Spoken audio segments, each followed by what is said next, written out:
नमस्कार आणि येवकार तुमकां ह्या आमच्या खासा कार्यावळीत गोवा दूरदर्शनच्या स्टुडियोंत आज आमी एक महत्वपूर्ण चर्चे खातीर हांगा आयल्यात आनी आमच्या बरोबर आसात air vice marshal Sunil Jayant Nanodkar retired आदले इंडियन एअर फोर्सचे ऑफिसर आनी आमी चर्चा करतले ऑपरेशन सिंदुराचेर भारतान जे भारताच्या आर्म्ड फोर्सिसान जे आता ऑपरेशन आतांच हातान घेतिल्लें आनी खूब सक्सेसफुली जे कंप्लीट केलां तें ऑपरेशन सिंदूर आनी ताजी फाटभूंय म्हळ्यार पाकिस्तान प्रवृत्त जो आकांतवादी हल्लो जालो एप्रिलाच्या 22 तारखेर तातूंत 26 निश्पाप भारतीयांक धर्माच्या आदारार तशे आकांतवाद्यांनी मारले ते पळोवन सगळे भारतीय हादरले आनी ताच्या खातीरूच एक उत्तर म्हणून भारतीय आर्म्ड फोर्सिसान हें ऑपरेशन सिंदूर हातान घेतलें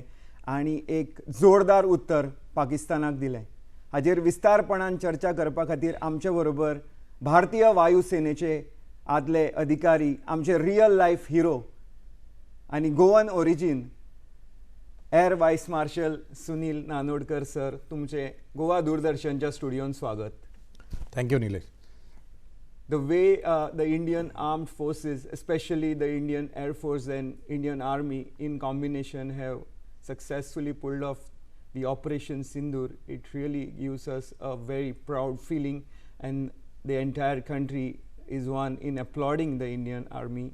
And I would ask you a befitting reply to our enemies, and also a statement that do not mess with Bharat Mata. Yes, Nilesh, actually Operation Sindoor is still on. It is not over as yet or not concluded as yet. But yes, you have given the background.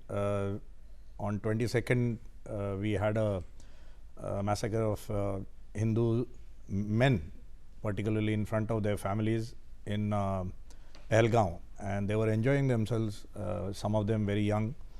And also the worst part was that they gave a message through ladies to our Prime Minister direct. Okay, so I think that was the nail in their coffin.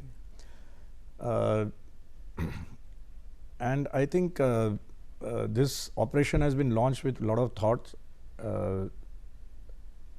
just targeting the LET and Jaish-e-Mohammed's headquarters and camps.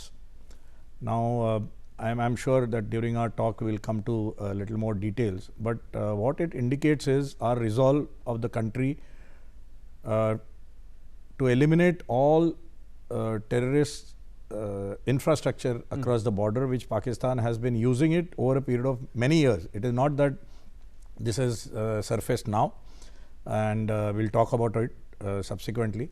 But we want to destroy as much infrastructure of terrorist activities in Pakistan. And imagine USA coming all the way from wherever they are to eliminate Osama bin Laden on the land of Pakistan. Yes. So being next door, if we could not do it, I think that would have been a sad day for India. And we have proven to the world that we mean business as far as protecting our people, protecting our sovereignty to the last drop or last mile. So that is where this entire Operation Sindoor stands. And of course the name has been given aptly because of the circumstances in which our ladies are today, who lost their husbands so early in life. One of the lady had just got married a week before. Yes. So what Sindoor means to her, we all know. So I think from that point of view, an apt name suggested for this operation, and I think we will take it to the conclusion. Absolutely, no doubt about it, sir. Coming to the way the Operation Sindoor has been executed, we have just seen that a couple of days back. The border wasn't crossed by the Indian Army, the Indian Air Force, the combination, but the strike carried out has resulted in the decimation of the terrorist infrastructure. If you put into perspective, how significant has been this precise strike, Operation Sindoor, so far? Yeah, so it indicates our capability, our forces' capability to the fullest. Like you said, that we have not crossed border yet, struck the targets which are 100 plus kilometers, to as close to as 13, 14 kilometers. So a wide range of distance that has been covered without crossing the borders. And what it indicates is our capability as far as the capability of air power is concerned. Also, the capability of quickly moving the troops and activating them along the border. So I think overall it indicates what is India's capability today, where we stand. And we are not just in terms of numbers that people say, because we have been adjudged fourth largest army, third best air force in the world today. And it is recognized by, not by us, by the assessment agencies outside. So I think this is the proof of the pudding. So it's a demonstration of our resolve, it is the demonstration of our capability, and it is the demonstration of our restraint not to get into war as far as possible. Yet, if somebody tries to mess with us, you use that word, we are always ready, and that is why we'll talk about the probably how the whole operation has been executed by our forces. It requires a lot of planning, it requires a lot of capability build up over a period of time. This has not happened overnight, and it's a progressive capability build up that has taken place over a period of time, and it is a demonstration of our forces forward thinking and support by governments over a period of time. Right. Looking back right from 2016, we had the first of the surgical strike in 2016, and from that episode in Uri, then we had Balakot in 2019, and now Operation Sindoor. Can you take us back through this journey of how India has replied to Pakistan's misadventure, and can you put into perspective the preparation and execution and the equipments used in all these strikes? So Nilesh, I'll take you back further. I think we'll not start from Uri, I'll take you back further. Pakistan did misadventure in Kargil in 1999. Yeah. And everybody has heard about Kargil, but very few people in the services also know about Kargil too, wherein Pakistani forces came and occupied our side of bunkers post winters, and they were destroyed in the bunkers then, which was Operation Kargil 2. So these kind of precision strikes and precision attacks or surgical attacks, what you come to know now, have been happening earlier, but they were silent, they were done professionally and just not spoken of. But it is good that now Indian diaspora all across the globe comes to know what India is all about, what services are capable of. So, this precision strike capability over a period of time we built, and first demonstration was then in Kargil. Even if you notice the Tiger Hill attack during Kargil by Mirage 2000s with laser guided bombs, that was the first time people saw what the precision strike is. And then coming to the ground forces, that is Special Forces Operation Post Uri, that was the first across the border in POK ground operations by our forces, which people came to know. But yes, similar operations in some bits and pieces were happening earlier also, where enemy was taught a lesson by our special forces or our Ghatak teams. Coming subsequently to Balakot.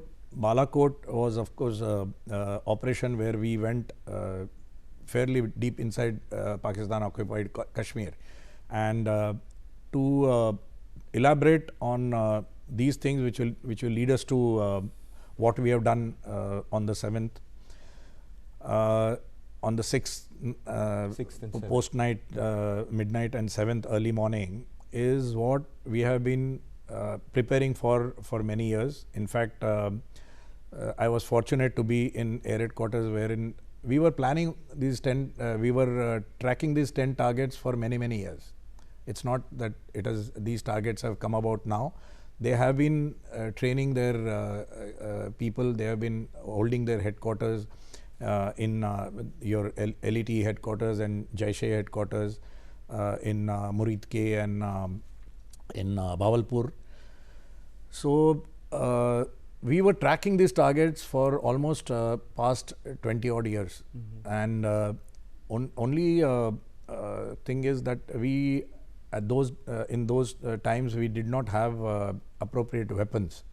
So thanks to the technology and thanks to some of our friends from outside and thanks to some of our scientists from within DRDO, that we were able to either get the weapons from outside, like the spice weapon that we used in Balakot. That weapon was precisely bought for these kind of strikes. So wherein we very precisely strike the centers of or a pinpoint target without much of collateral damage. You know, otherwise we are always blamed with general purpose weapons that we would use, otherwise there will be collateral damage. So, and we would get blamed for it because it's not good to attack civilians around, it's none of their fault, wherein there are specific training centers or headquarters where activities related to terrorists would take place. So we were tracking these targets for many years. Fortunately, Air Force got opportunity to show its strength and capability rightly during Balakot, wherein we launched these spice weapons, standoff weapons from Mirage 2000, which are very accurate weapons brought from Israel, and we struck precisely those buildings which housed the terrorists. A lot of people are asking for proof and all that, but yeah, we don't have to give proof to anybody.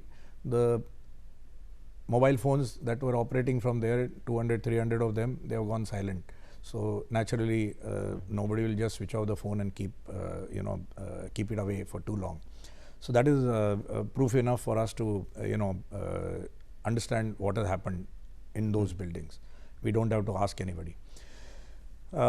Coming from there to the present operation, now we just demonstrated that we can do this in Balakot, but despite that, Pakistan has not come off ground to make sure that they don't indulge in these kind of activities with us.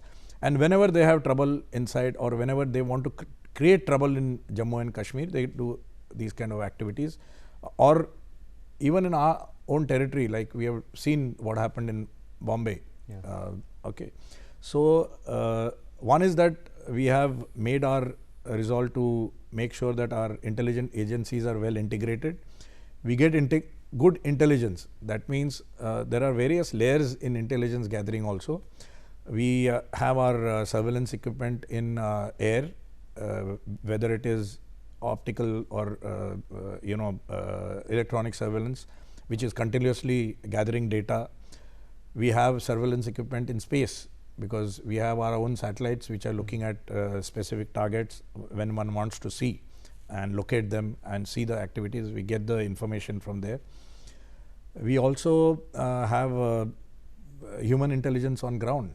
So to corroborate whether whatever comes as a photo intelligence or electronic intelligence or space intelligence, how does it corroborate with the ground, actual ground, on ground situation. So all in all these activities are going on, then they are integrated well now into the system. This system is so complicated that there would be some gaps, there would be some failures, because ultimately it's a cat and mouse game. So in somewhere down the line you may have gaps, and that is what professionals do generally: think ahead, try and plug those gaps.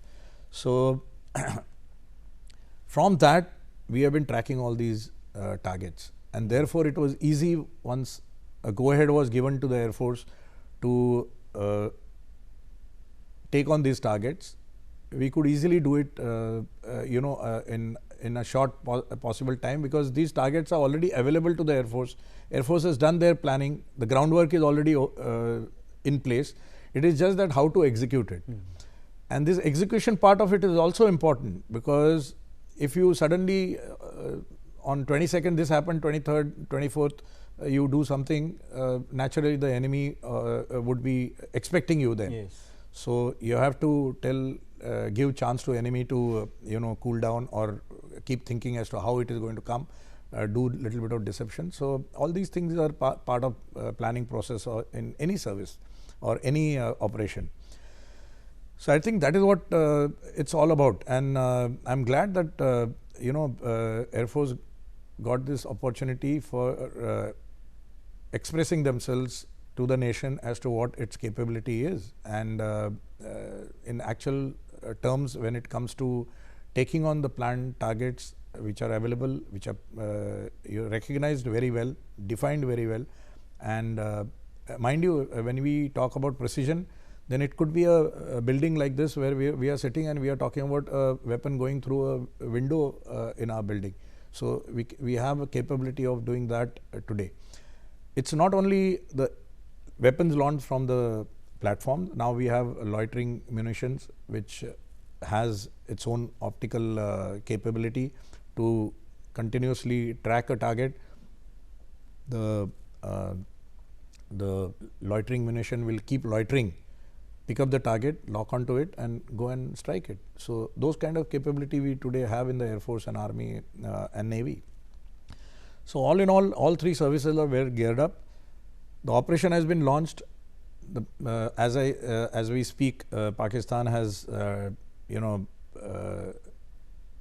been brave enough to retaliate, striking some of our air bases in front, trying to strike, because we have been able to thwart the attacks, and I think if they escalate it further, then we are fully ready to escalate it to whatever level the enemy wants, and I am very sure that our forces would do everything possible to make sure that this time we teach them a proper lesson, so that they don't get into ever thinking about this kind of misadventure. And mind you, they are in bad state economically, internally, on western border, on their western border. They have problems to tackle, which has been created by themselves. So they have enough problems in hand, and probably to deviate from that, they thought they will activate this, but I think it could be a miscalculation as far as they are concerned. Sure. As you have described how the capability of the armed forces has increased manifold, the decisive role of the political leadership, the Prime Minister Narendra Modi has also played. How does all this synergize to give that huge confidence and the green signal to the armed forces to go ahead and execute something like Operation Sindoor? See, any country develops its capability as far as the armed forces are concerned to make sure that the country's sovereignty is maintained at all costs. It translates into having a good deterrence, and deterrence is built to ensure that there is no war. Now that is the logic with which armed forces are built. However, the problem in many people's understanding is they feel that armed forces are built to fight. Yes, they are built to fight, but as a last resort. So therefore, it is very important to build the capability. But once you have the capability and there is a need to express, if somebody does a misadventure like what Pakistan has been doing, so then you have to express yourself, you have to show to those people who are doing that misadventure as to what actually your capability means. So that is why it is important to demonstrate that capability also. So I think that is what any country would do. We are not there to fight war. That's our first principle as far as national policy is concerned. Armed forces being part of your nation's entire national power, okay, or national capability. It's one of the arms of that. So you have diplomacy, you have all economic, strength of the country. So all these constitutes to national power. So this being part of your national power, if it has to be used at an appropriate time and place, it has to be used. So that is why you build this capability. Now, if it has to be used, somebody has to take a decision. Army, unlike what happens in Pakistan, in India, all the decisions are by a political entity. So therefore, there is a cabinet committee on security which is headed by Prime Minister. So that part of it has to be active, and that part of it has to take a decision and tell the three chiefs and now through CDS that go ahead and do what you're, and that is what exactly has been done by Prime Minister, that he has given a free hand to the three chiefs as to execute whatever plans have to be executed. Absolutely. So you were in service when Uri surgical strike happened in 2016. Late Manohar Parrikar was the defense minister. You superannuated in 2017, and you were also part of planning for the Balakot strike which happened in 2019. Take us briefly through this journey, how it happened, your experience of 2016 with Uri strike, and later on the planning for Balakot.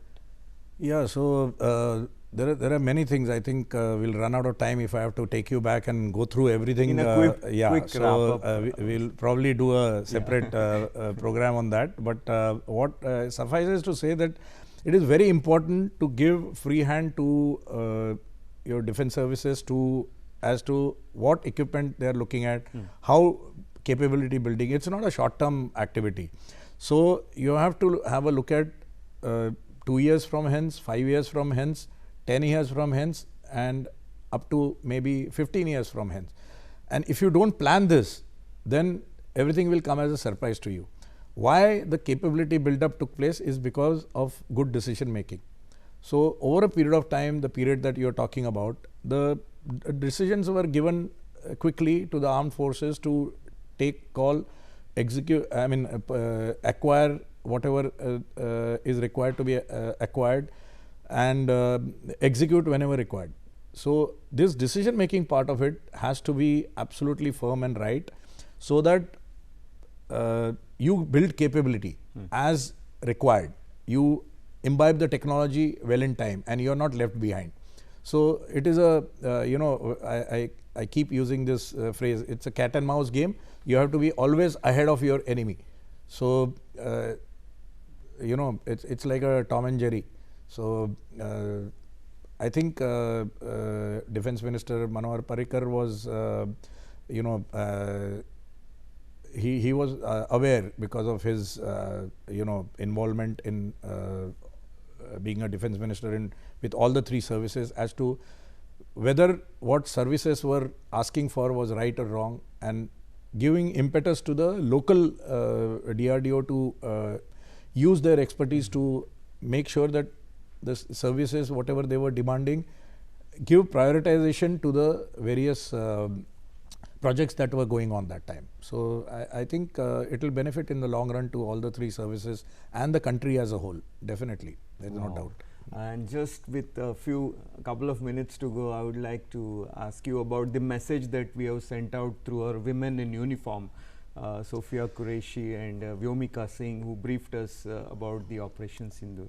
Yeah, so both these lady officers are fairly senior in service. They have been involved in intelligence gathering. They have been working on these things for a long time, and they are the best. They were the best people to talk about what targets we engaged, and why we engage those targets, what are the importance of those targets as far as the terrorist network is concerned in Pakistan and Pakistan occupied Kashmir, both. So I think that's a big message to everybody that yeah, look, we give opportunity to our women to take on shoulder responsibilities in when it comes to fighting arms, fighting forces, and they've done their job as far as I'm concerned in telling the country as to what exactly this operation, how exactly this operation was executed. So I think job well done by our women force in the services, and glad that they got opportunity to be on the stage to tell what they have been doing all this while. So all in all, a good message, I suppose. And only a thing that I would like to say that each and every countryman is important as far as this kind of situation is concerned. There will be a lot of misinformation that will come in. Yes. So I think we need to use restraint from spreading the misinformation part of it. Yes. And I think you all are doing a great job by conducting these kind of programs. Thank you, sir. We have run out of time, and once again we'd like to tell you that we are proud of you and our entire armed forces personnel. Thank you very much for coming to the Doordarshan studio and enlightening us with your experiences. Always a pleasure to be with DD. Thank you very much. And to all our viewers, thank you very much for watching the program, and it's time to say goodbye now. Take care. Thank